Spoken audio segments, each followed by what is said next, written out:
ई प्यार भी कैसन चीज है, कब हो जाला पता ही न चले। प्यार के एक झलक पावेला प्रेमी अपना जान पर आ जाला। तू मानो या ना मानो मगर हकीकत है, तू मानो या ना मानो मगर हकीकत है। इश्क हर इंसान की जरूरत है। जरा मेरे महफिल में बैठकर तो देखो, जिंदगी कितनी खूबसूरत है।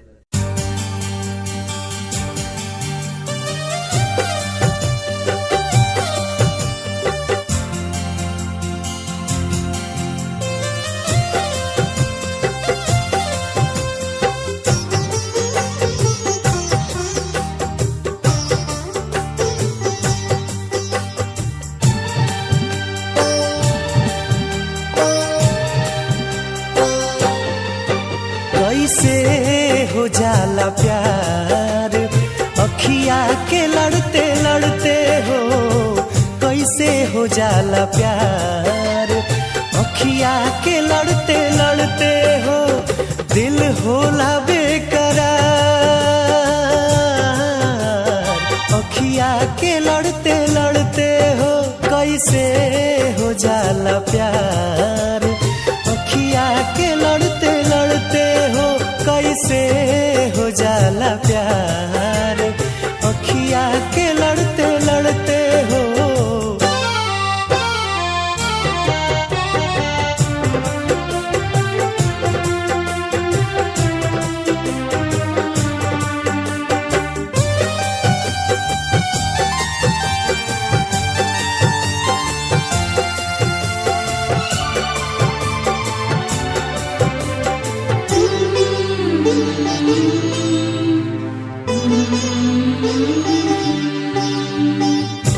मिट जाला लोग काहे केहू के के मुस्कान पे,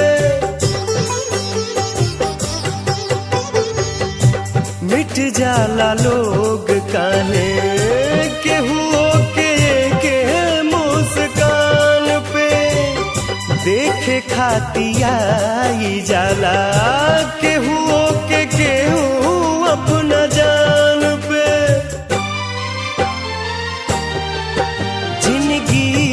उजाला हार अखिया के लड़ते लड़ते हो, जिंदगी उजाला हार अखिया के लड़ते लड़ते हो।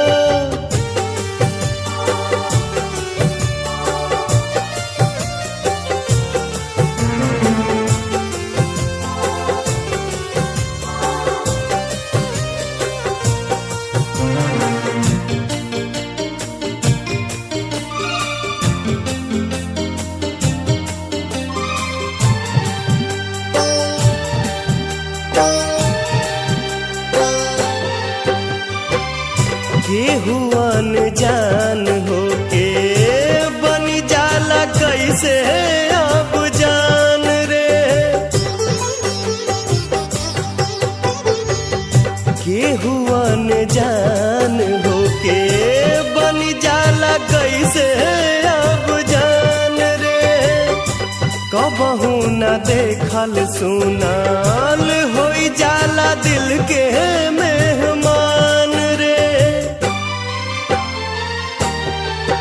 रहे हरदम इंतजार अखिया के लड़ते लड़ते हो, कैसे हो जाला प्यार अखिया के लड़ते लड़ते हो।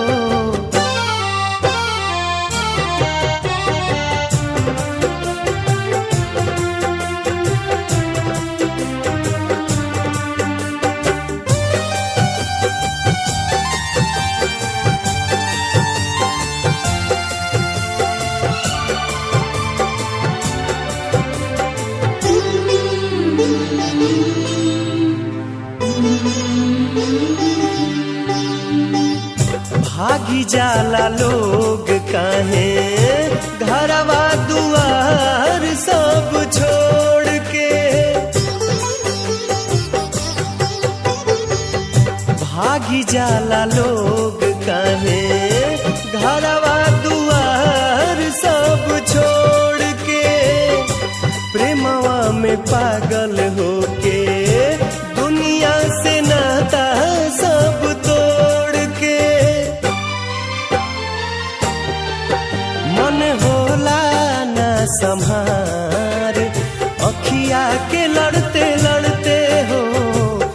कैसे हो जाला प्यार। अखिया के लड़ते लड़ते हो दिल होला बेकरार। अखिया के लड़ते लड़ते हो कैसे हो जाला प्यार। अखिया के लड़ते लड़ते हो कैसे हो जाला प्यार। अखिया के लड़ते लड़ते हो कैसे हो जाला प्यार। अखिया के लड़ते लड़ते हो, अखिया के लड़ते लड़ते हो, अखिया के लड़ते लड़ते हो, अखिया के लड़ते लड़ते